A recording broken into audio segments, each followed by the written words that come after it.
I'm Harriman, and so today, along with Jorge, we'll be presenting about evaluating the role of microfinance institutions in Mexico. And so this is, as you might know, part of a two-part series. 2 weeks from now, Victor Jorge will be presenting on another aspect of the research that we've been doing. So just a quick overview. I will start off, do an overview and sort of like a background on the Mexican economy, which should hopefully be sort of like an introduction, not just for this presentation, but for some of the research that we've been doing in general. And here I'll turn it over to Jorge. He'll talk about institutions in Mexico and some of the models that we've developed and the results and our research agenda for the future.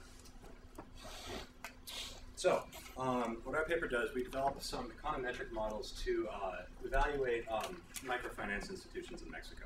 So we're talking specifically about BANSEFI especially, which is the Mexican government's main sort of development finance branch, and sort of evaluating it on a couple of different levels. Are these institutions effective? What do they do for households? Looking at some different outcome variables like household wealth, consumption, reliance on moneylenders, and studying in more detail what policies these institutions have, and how to evaluate whether those different policies are effective. So the contributions, sort of generally expanding knowledge about the relationship between financial intermediation and development, which is sort of a topic that's been researched quite a bit, and more specifically bringing some research to Mexico. There's been more research that's done in other countries, so like Thailand or Bangladesh, on the effectiveness of microcredit institutions. Less so in Mexico, so we're sort of applying that to some data we have and assessing some models here. So related research, these first papers are sort of the impact of financial intermediation on the economy generally, and we'll get to sort of specific microcredit models in a bit. So one of the first important ones is Greenwood and Jovanovic, which is a model of the economy where part of the economy has financial intermediation, part of it doesn't have financial intermediation. And people must pay a fixed cost to join the financial sector.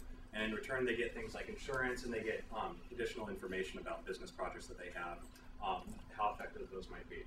So that's sort of the theory. Then an application of this to real-world data, Tansen and Ueda, who use this model for data in Thailand.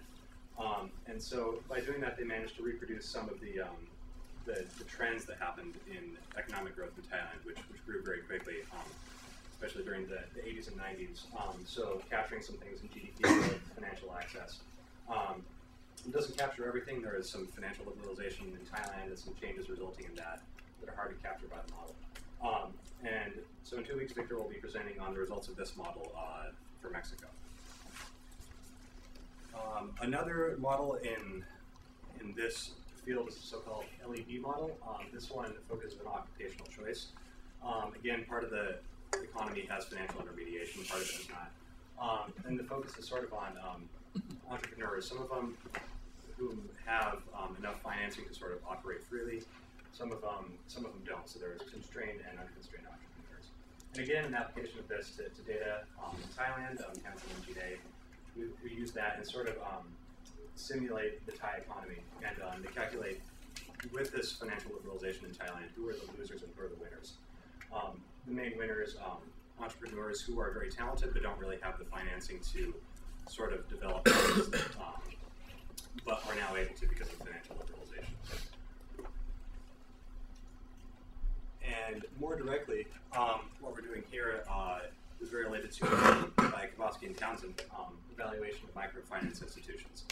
This research also in Thailand. So again, they're studying the effect of institutions in Thailand, microfinance institutions. What impact does membership in those institutions have on households, on things like smoothing consumption, relying on money lenders, starting a business, and also what do specific policies by those institutions do? So, for example, different policies like increased consequences for defaulting on loans. What impact do they have? And some of the results I won't get in too much depth here, but it's sort of a similar methodology to the paper that we'll have. We'll see some of these same outcome variables in the second part of the presentation.